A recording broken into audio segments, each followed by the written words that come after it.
Hello guys, and welcome to a new Steel Division video today by me, Vulcan. Today I have for you game 1 out of 2 games between Skollar and Inhari in round 4 of the second European tournament. Today we are going to be seeing Caumont le Vent, and on the Allied side today, Skollar is going to be using the first Pancerna, and on the Axis side, Inhari is using the first SS-Panzer. I haven't seen the first SS-Panzer in a while. It's probably because it's been banned quite a lot due to its strong phase B, where it has 130 points per minute and can also bring in Panther Gs, which is really scary to deal with on an open map. So that's something that Inhari can definitely take advantage of on Caumont because of this center area here, and also on this bottom side if he manages to break through down here. But it really does depend how that works out, because Skollar by no means has a bad division. He does have the first Pancerna. In phase A they have the Cromwells, they've got Stuarts. They also have access to those Hurricanes, which are really good at strafing units, and that may allow Skollar to find himself an advantage early on. Also has the Cromwell 6s that he can use at range to take on fire support units and AT guns. So that may be something that Skollar goes for as well. Let's have a look at some of the units going down here. On the top side it is going to be a couple of Stuarts. One's a Recon Stuart, one's the Cromwell 5 in there. And we've got the Command Stuart. There's going to be some Recon with those. On the bottom side we see 2 units of Infantry with the Command there, then some Dragoni with the AT gun. So a pretty simple set up by Skollar. Not entirely sure if leaving his tanks without infantry support is a good idea. Yes, he has the recon there, but having just a couple units of rifle infantry to charge forwards would be a nice idea. Over on the side of Inhari, we see the SPW 222 with some recon in there, a couple units of infantry with the 257 mortar half track, then you got another 2-star command with the IG-18 in the 251. Nice combination this. Further down we see one of the units of infantry heading for the mid. And then you have the SPW 232 with the SPW 222 heading up a Stug 3. And once again we see the same as Skollar. Inhari's not really supporting his vehicles with any infantry, which is very interesting on both sides, but can definitely work if they manage to get out into the open. Because, especially with like recon infantry nearby, like these Aufklärer from the 222, you can spot AT guns, and then the 20mm autocannons from these units can get the job done. Same way on the top side, that if this recon spots an AT gun, the machine guns of these tanks, or even the HE just from the Cromwell, can get the job done. That IG-18 is in trouble there. We can see that the Volksdeutsche have unloaded. IG-18's gone down very quickly indeed. So the Adalzi do find their way into cover there. Avoids them getting shot at by the Volksdeutsche. But quite simply, 2 Volksdeutsche are the only AT that Inhari has to stop this armoured push on the top side. However, on the bottom side, there is nothing to stop Inhari pushing forwards, but neither player really getting overly aggressive right now. I believe Inhari is definitely doubting his own play here. I definitely expected more aggression from both players. I mean, Skollar is definitely going for it. He's fast moving right the way through, but straight into the range of some Volksdeutsche here with their Panzerfaust ready. So that is going to be a dead Cromwell, I would assume. Oh, it just gets weapon jammed. Lucky there by Skollar, but he will want to get out of range. Can this Volksdeutsche fire another Panzerfaust? No, it cannot. The tanks do break through. That Cromwell is going to want to have to get back to friendly lines as soon as possible, because it is absolutely useless with a weapon jam. So these Stuart 5s, they've met the carrier breaking through the centre, but they've left a huge salient on the top side of the map, so a very interesting play so far. Skollar really needs to get this Cromwell 5 out of there, because it is absolutely useless right now. Just fast moving it down the mid road would be ideal. get this AT gun into position to cover it as it does so, because otherwise it's just completely useless. You could also just drive it back to friendly territory over on the top side, knowing that this Stug is on the bottom side here. So smoke is coming in. 257 going to be covering off the infantry in this town. I'm just really curious as to what Skollar's intentions are here. The Stug 3 has come in from the spawn, and we also have the Stug 3 coming up from the bottom side. The Stuart 5s really can't deal with those Stugs at range, so they are absolutely toast. Fortunately, Inhari has provided him with a little bit of cover that he could maybe use to retreat, but the only way that he can retreat is towards this infantry, really. And if the infantry gets into the right position, possibly jumps to this building, then we will see like a Panzerfaust go straight into the Stuart 5. That may not even need to be the case. But yeah, Inhari is going to be moving that down. Nice job to make that happen. We'll be able to get that Panzerfaust off. Doesn't actually need to, just finds a surrender. Cromwell 5 goes down, couldn't fire back, had the weapon jam. Stuart 5, that is now toast, I would assume. Yep, goes down to the Stug. So, Skollar's push already annihilated. Inhari has found himself a lot of ground on the bottom side here with the 222, but as the 232 has fallen back, it has actually cut off the 222 slightly. But +1 for Inhari. Definitely got the upper hand at the start here, with the 2 Stugs really paying off, killing those 2 Stuarts and the Cromwell that just really went, I guess, too far, and ended up cutting themselves off. That Cromwell, there was no reason for it to be there anymore. It really just needed to leave. As far away from these buildings as possible, or just over the 200 meter range, drive all the way around, get back into friendly territory, repair, come back another day. So, more infantry coming in. We have some more Dragoni here. They're going to be pushing through this tree line. Might end up finding this mortar half track. That would be really nice kill there for Skollar. But he's now brought up another Stuart, and that will definitely be able to do damage to infantry with the 30 cals, but the Stug 3 is in position, and Skollar is doing nothing to avoid that, and the Ju-87 comes in anyway, finds the quick kill there before the Stug 3 can even fire. So, beautiful job by Inhari. He's definitely doing a lot of damage to Skollar, but Skollar's being persistently aggressive, which is allowing him to regain quite a lot of land when he would otherwise not be able to. So we do see the command infantry coming across the Volksdeutsche. Volksdeutsche have accidentally had their infantry weapons completely turned off, so they aren't even fighting. Ju-87 in the meantime is going to take out the command carrier that brought in some command infantry, but there goes the Volksdeutsche. Such a waste there. Could definitely have put up a good fight against the command infantry. The 52% for Skollar. And the Dragoni are in a nice position. Inhari did back off his 257, which was good, because he doesn't want that to be in range of the Piet of the Dragoni. Gonna get that Ju-87 out of there, because there is now a Hurricane Mark IV on the way.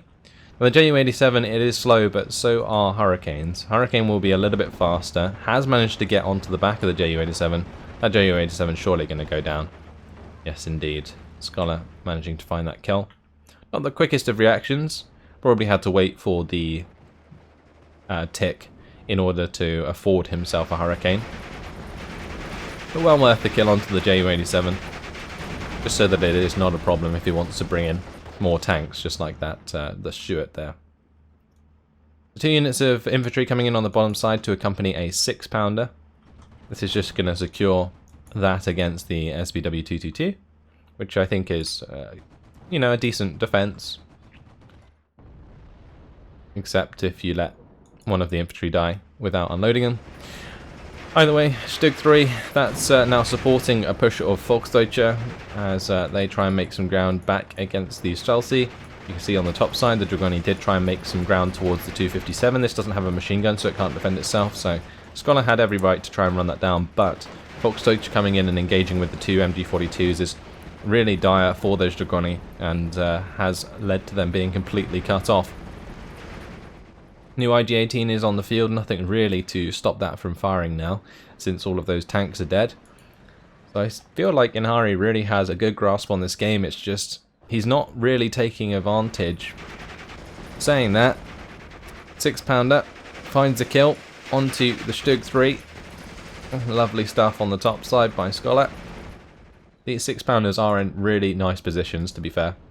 This one you just wouldn't expect it to be there, and it does catch out the 222. This 6-pounder just staying defensive in the mid. Make sure that this Stug can't really easily move to the top side. It would have to go and use this road. And this 6-pounder is staying far enough back that it can just cover anything that gets over aggressive, like the Stug. So really nice job actually by Skollar to have those AT guns placed. But losing all those tanks so far has been absolutely dire. I'm not going to lie. By the way, Skollar's infantry is getting torn to pieces. There is just too many MG42s here for him to deal with. You've even got the MG34 of the 251 engaging now. And that's going to be one of the infantry squads surrounded since the command is pinned. On the top side, Dragoni just don't know what to do. Now we see a Cromwell 6 on the way. That may be able to save the day against the advancing infantry here, especially with the Stug dead. And that does give this Cromwell 6 a good opportunity on that top side to do a lot of damage. But just got to be on the right side. I think if it was brought into the top side here, that would be ideal. Because it could cover a lot of this area and make sure that Inhari's aggression was punished. Then you could maybe bring in another one to cover from down here. And this is a really nice place because you can just reverse around the tree line and make sure that you utilize that line of sight really well. So yeah, have one here to cover the bottom side of this tree line, have one here to cover the top side, and you will basically have all of this infantry covered. Cromwell 6 definitely a good choice though now the Stug's dead. Now on the bottom side, Sturm Pioneers, they're trying to make some ground. Do find the command infantry, now going to find the Dragoni. Dragoni don't really have that great HE at close range, so Sturm Pioneers going to win out quite convincingly. Use the last of their flamethrower ammunition, now just relying on their MP40s. Get off the command infantry. Dragoni, if they get found now, will surrender. And we're back to 50-50. So it seems like just mistakes on both sides, especially like, for example, that Volksdeutsche on the bottom side having all its weapons turned off. I actually do that occasionally. It's quite easy to do, especially considering the reverse command is like right next to the turn weapons off command.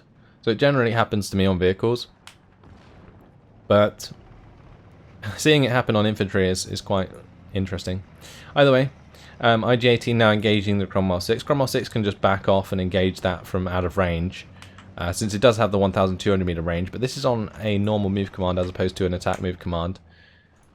Is not ideal.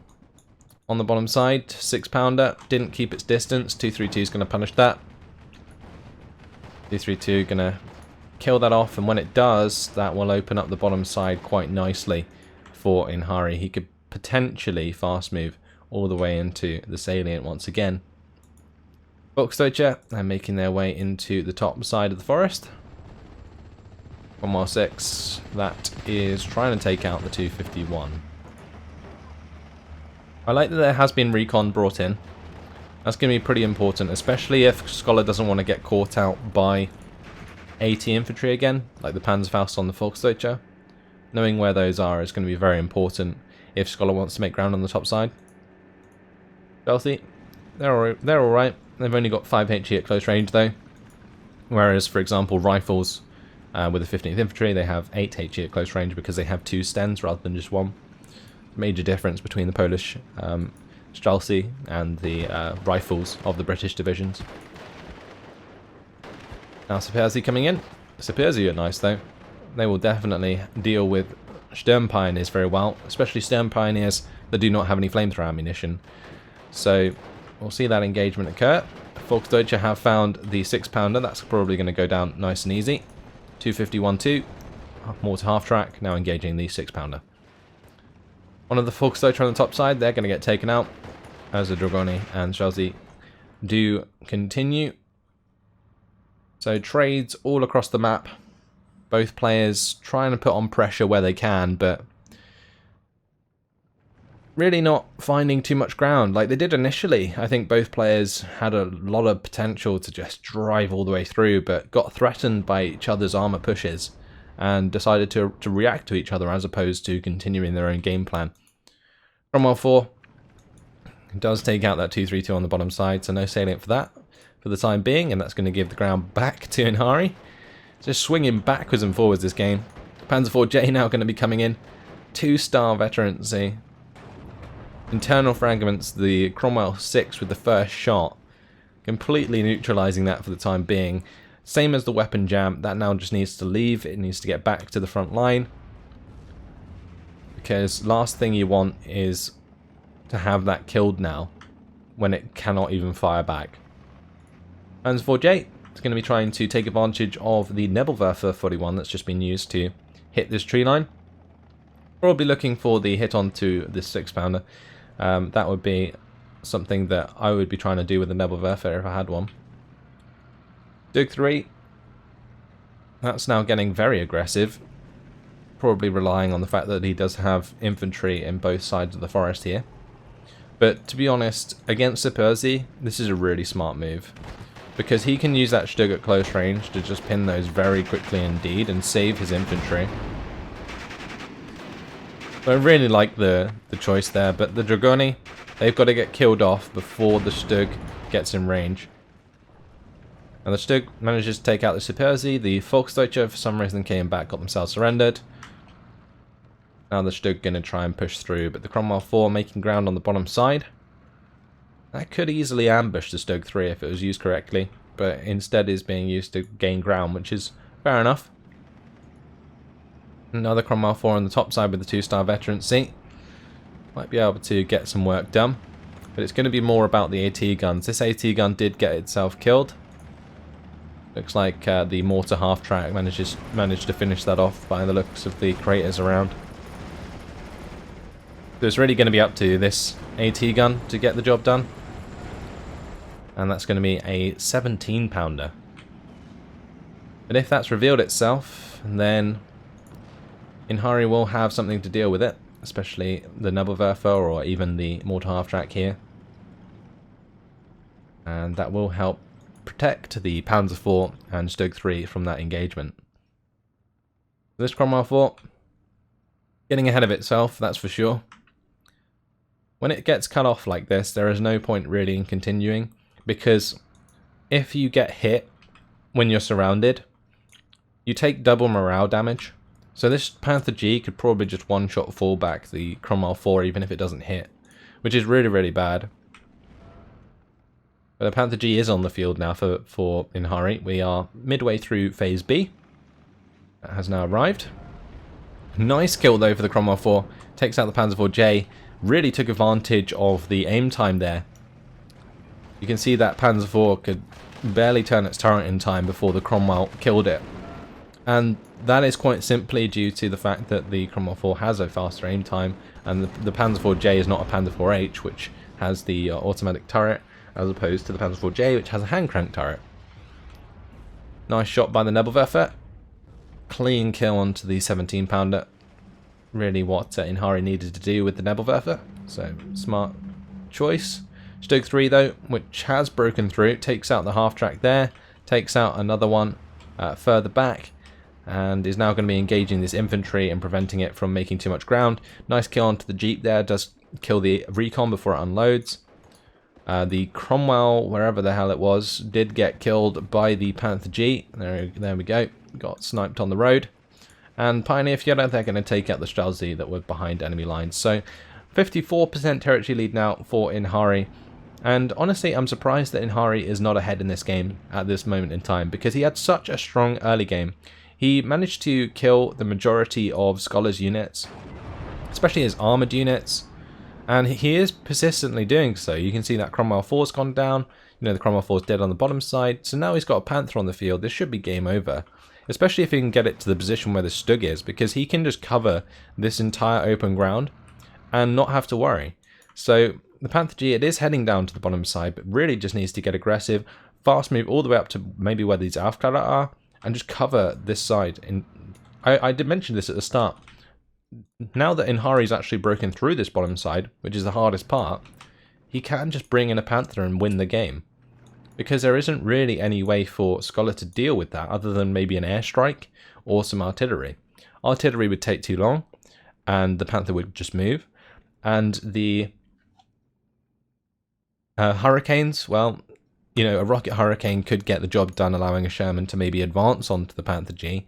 But there is now a mortar half-track on the way. Inhari should be able to just smoke off the Panther if it comes under threat. So this is Inhari's game to lose, in my opinion. The half-track there finding the kill onto the supply, very important. This Cromwell 6 should not be in this position, because that means that the GMC has to put itself in danger when it could otherwise just have reloaded it back here.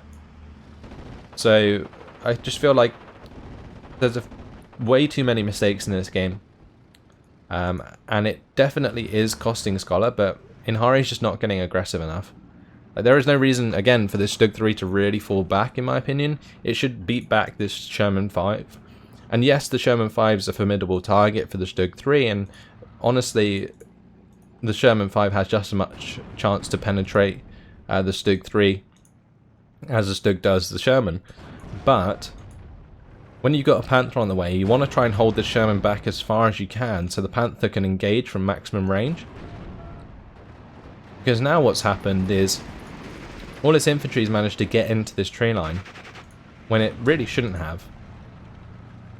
Now I want to see, like, Inhari just keep these Volksdeutsche on this side of the road, because one thing that you can do, especially in forest engagements like this, is if you keep units that rely on machine guns on one side of a road, they can always use them, and you force the opposing units to run across the road, which means that they will take the penalty from not being in cover, just like the Streltsy. So that's one way to win those engagements if you don't have infantry that rely on 100 meter range. But the Sherman 5 is going to go down, and the Stug 3 and Panther G working together to finally take that out. On the top side, Panzer IV J going to be engaging the Sherman 4. That's a Sherman 5, sorry. By the way, folks, so they come into the tree line. They're going to take out the Cromwell that was sitting there. Infantry surrendered on the top side. Sherman 5, that's going to be forced to fall back. And, well, yeah, it looks like Skollar is really on the back foot now. Inhari taking full advantage of his position here.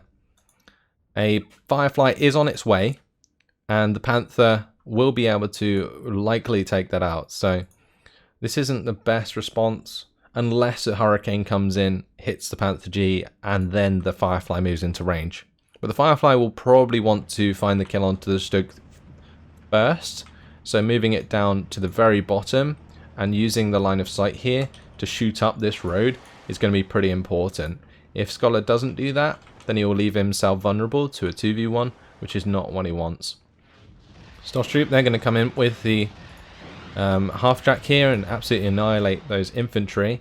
Nebelwerfer now going to pin down the infantry in this tree line as well, and it seems like Inhari's really switched himself on and is starting to clean up this map. The Panther D on its way.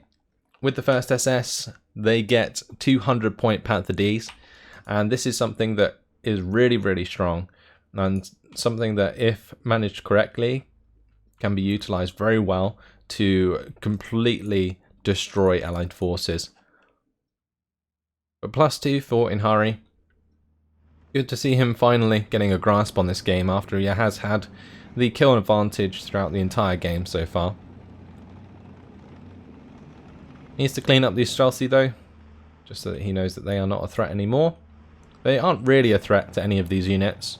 Yes, they could maybe kill off his Volksdeutsche, but the main reason you want to take these out is so that you are sure that these aren't Dragoni, for example, because if they were, then obviously the Piat would be a threat to these units, which is why Inhari is potentially not being very aggressive. Second Nebelwerfer hits the same tree line here, which is strange. In my opinion, you only probably needed one to get the job done there, especially with the half-track nearby. Just fast move near it, try and find a surrender. If not, then the infantry's fallen back anyway, and that's job done. So a Sherman 3 is going to be joining the Firefly to give it the veterancy. Very important actually to make sure that this Firefly does have that veterancy. But he's got a lot of work to do to find the kill onto the Stug before the Panther, because Inhari has now moved the Panther forwards, which is going to force the engagement with the Firefly before the Stug even gets involved. Nice kill there. Takes out the recon first. Maybe not intentional, but job done. Stormtroop. They're going to run across towards the Streltsy. End up revealing the Streltsy in the process. Now going to be engaging with their MP44s. And the Streltsy go down. Panther D arriving on the top side. Will be able to cover this area against reinforcements. So a +3 now for Inhari. Panther D just firing away its HE at this infantry. Now the Firefly is going to make a move. I really hope to see like a Hurricane come in, because there is no AA on the side of Inhari. So either just Hurricanes with the 20 mils or a Hurricane with the rockets would be really, really good right now to engage this Panther G. Because the Panther G over time should win against the Firefly. The Panther G inherently has 7 accuracy, which is really, really strong. The Firefly has 6 accuracy, but it's got 2 veterancy, so they're roughly the same. The only issue is that the Panther G has way more AP than the Firefly has armor, whilst the Firefly only has 2 more AP than the Panther G has armor.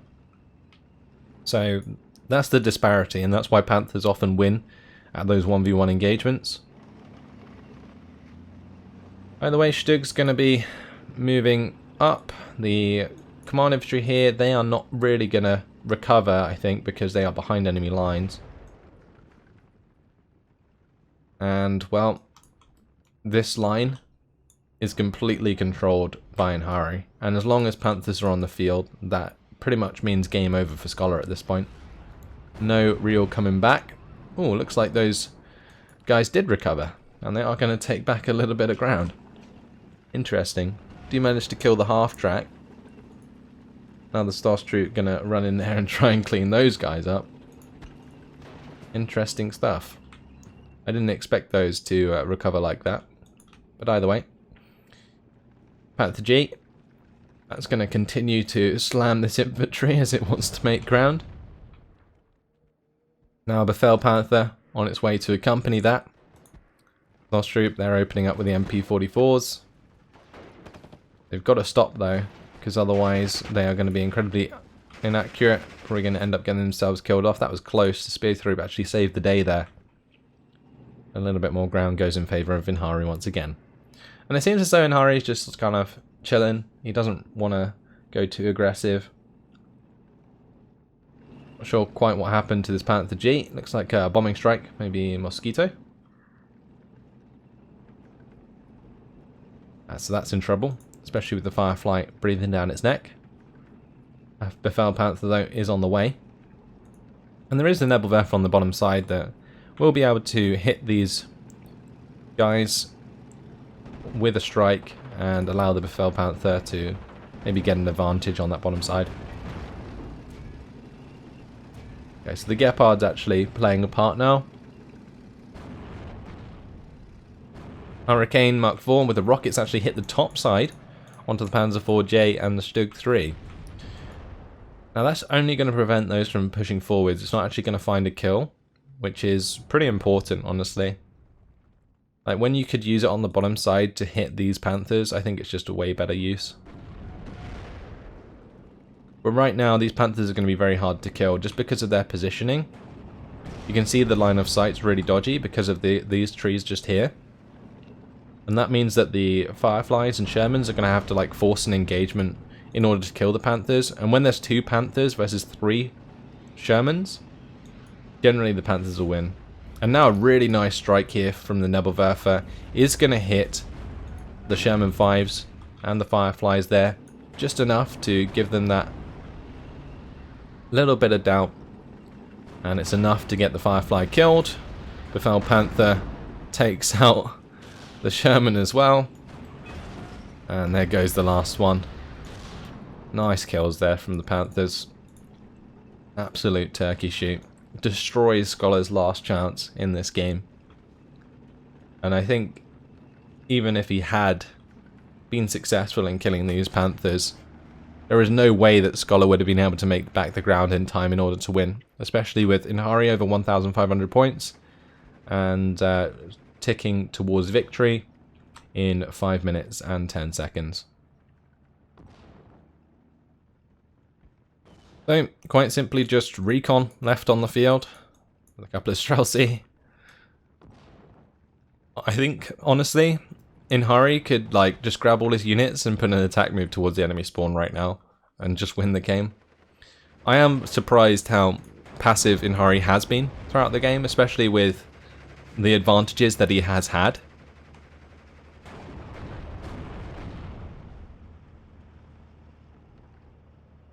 And now, just recon left. So, looks like we're playing the waiting game. I might actually speed up the game a bit because there is quite simply nothing happening. Skollar is not surrendering. He is just waiting for another Firefly to come in. 2 minutes and 50 seconds left on the clock. Will Inhari get aggressive? He has done on the top side. His infantry continuing to move ahead, which is good. Recon should always go first, with the infantry just behind. Firefly is going to come in there with the attack onto the Stug 3, but once again, Panthers are in range. And that can quite easily be a kill. However, bombing strike coming in from the Mosquito once again is going to pin down one of the Befehl Panthers, but not the Panther G. The Panther G is probably the one that matters, since it does have the extra veterancy over the Befehl Panther, and that's going to be a straight up clean kill onto the Firefly there. This KD is going to be absolutely insane. The first SS took complete control of this game, and now it just looks like Skollar's scrambling to bring in more Shermans to throw in the fire. +4 for Inhari. Not sure these Shermans are even going to fire a shot. 10 seconds left on the clock. Got it sped up. Hurricane does manage to come in and kill off a Volksdeutsche, but that's going to be job done. 32 minutes, Inhari finds the victory with some incredibly good trades. Not necessarily fantastic play, but you can see the 2,705 kills there to 950 losses is really, really good. So, 6-pounders, I think, honestly, one thing that Skollar did do well was place his 6-pounders. Cromwell 4s, they did okay, the 2-star ones, but initially the Cromwell 5 and the Stuart 5s, they just went down way too easy, and look how many kills these Panzerjäger Stugs got. Look at that. Sherman 5 killed off plenty of infantry there, really carried on that bottom side.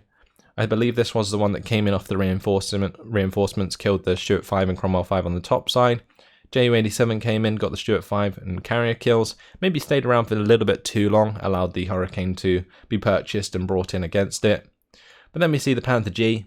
This is a sort of kill list that I would expect from a Panther G, especially when you can bring these in Phase B. I don't believe we did see it in Phase B, maybe towards the end of Phase B, but that killed off this Cromwell 4 nice and easy, and then a couple of Fireflies itself. Stug 3 managed to finish off one of the Cromwell 4s. And we see the Befehl Panther claiming a couple of those Sherman kills towards the end. But that is it for the first game. Congratulations to Inhari, goes 1-0 up against Skollar. We'll have to see if Skollar can come back in the second game and find himself a victory. But until then, hopefully you guys have enjoyed it. Thanks for watching, and I will see you in the next video. Goodbye.